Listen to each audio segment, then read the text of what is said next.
পদ্মা নদীর পাড়ে একটি বেশ অনেকগুলো মহিষ দিয়ে একটি মহিষের বাতান আমরা দেখতে পাচ্ছি, যেটা আমাদের আঞ্চলিক ভাষায় মহিষের বাতান বলে।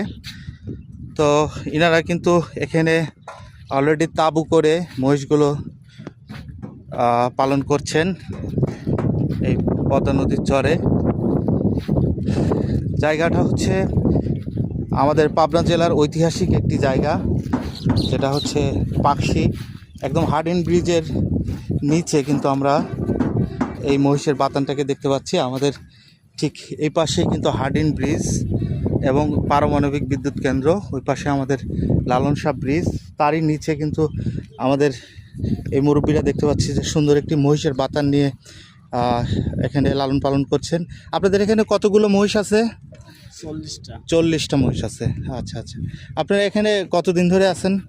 আমরা বাসায় এখানে না? ও আচ্ছা আচ্ছা আচ্ছা, 40টা। এখানে কতগুলো গাভী মহিষ বেশি না? গাবি সব সব গাভী মহিষ। একটা আছে ষাঁড়, ওটা আপনার এই যে গাব দেই। হ্যাঁ, ব্রিড করানোর জন্য একটা ষাঁড় মহিষ আছে, আর সব হচ্ছে গাভী মহিষ না? আচ্ছা আচ্ছা, খুবই সুন্দর একটি দৃশ্য আসলে দেখে মনে হলো যে এই মহিষের বাতানটার একটা ভিডিও করি। আপনারা এখানেই থেকে এগুলোকে লালন পালন করেন না? আচ্ছা, তাতে কি মহিষের খামার খুব লাভজনক না? হ্যাঁ, বেশ লাভজনক। আপনাদের মহিষের কি দুধও হয় না? হ্যাঁ, দুধ।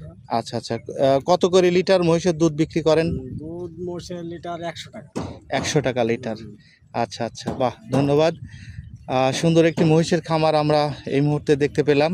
আমাদের এই মুরব্বীরা কিন্তু তাদের বাড়িও এখানেই তাদের নিজের এলাকায় আর কি মহিষের বাতানটি তারা দেখভাল করছে, এবং উনি বলছেন যে মহিষের খামারটি নাকি বেশ লাভবান।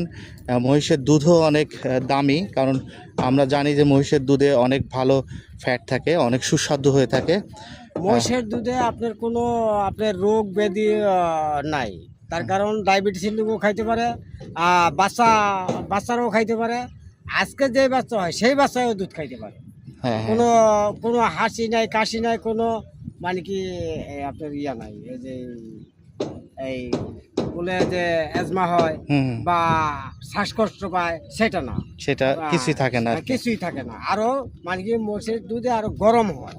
আচ্ছা আচ্ছা, বাচ্চা ছেলেবেলেও খাইতে পারে। আচ্ছা আচ্ছা, এবং খুবই পুষ্টি। হ্যাঁ, পুষ্টি সমৃদ্ধ, শক্তি বেশি, রাইট। তার ঘন। আচ্ছা আচ্ছা আচ্ছা, ভাইজানের নাম কি জানো? আমার নাম জলিল। আচ্ছা আচ্ছা, ঠিক আছে, পাকশি বাড়ি।